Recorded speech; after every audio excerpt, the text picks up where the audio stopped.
Well, it was a rough night last night. At any given time, we had upwards of 6 weather-related warnings. Everything from tornado to severe thunderstorms. Luckily, no damage. We have some chores we want to do today. The weird thing is we lost power at about 10 o'clock. It was off for 4 hours. And this morning when we get up,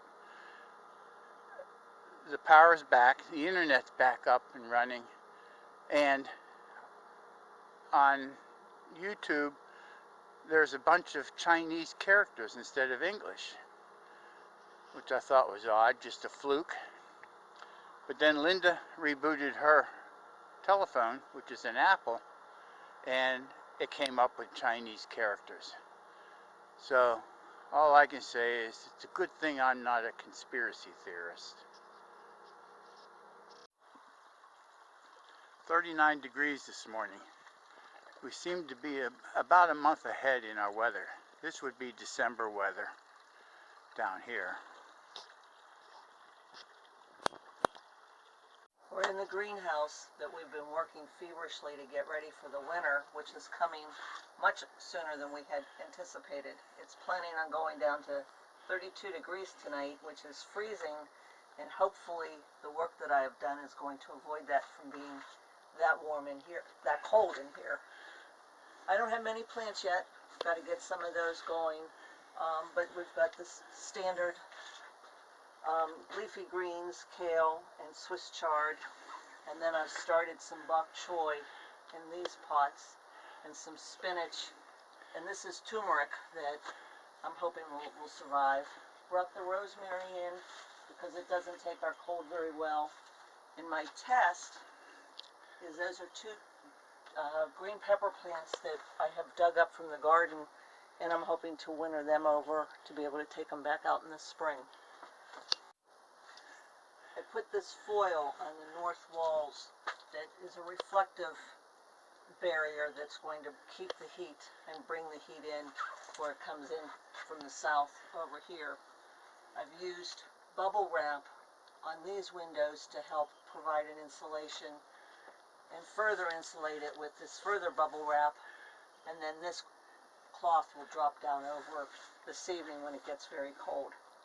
We also are going to bring in our cord that we did last year, our electric cord, and I have 3 heat lamps that we used last year on the very coldest of nights that'll keep the room going. My other test is I brought the compost bin in, hoping if I can keep it heated, it'll keep the area heated.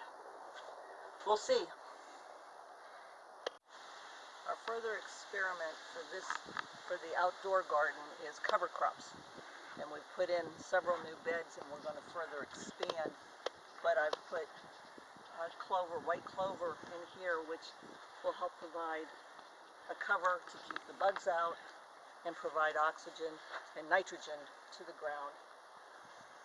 On the long bed, there's daikon radishes, which again will provide nitrogen, but further they're a good clay breaker.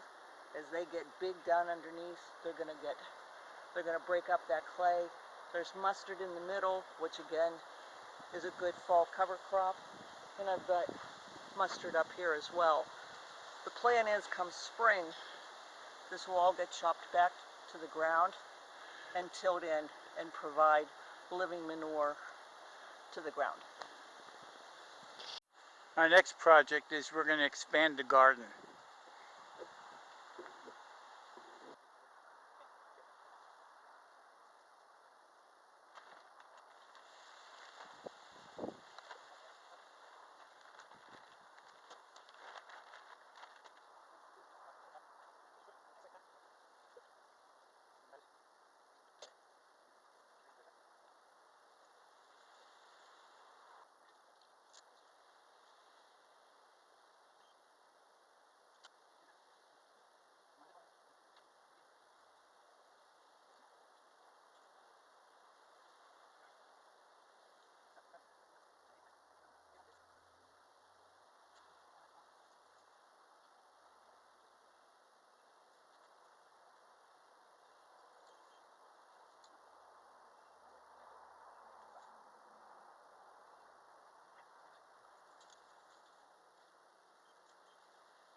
going to walk the old fence line and show you how much we've expanded this. It's really hard to tell on camera, but there's an additional 100 feet of fencing that we've installed.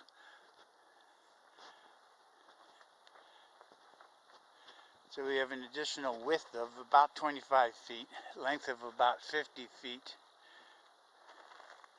and then the old garden was expanded probably another 20 to 25 feet. So now we have a huge garden. The next step is to start rototilling. Here's a view from a different perspective of how big this garden is now. It's probably 50 by 50 plus the old garden, which was 25 by 30. So it's a pretty big garden now. Linda's untangling the knots in her extension cord to the greenhouse. Many people have asked us why we have such a big garden. And one of the things that we've discovered is that we don't have enough volume. And we need more volume in order to can and preserve things. That's why we've expanded the garden. I also forgot to mention this is Friday, the day after Halloween. We'll talk to you later.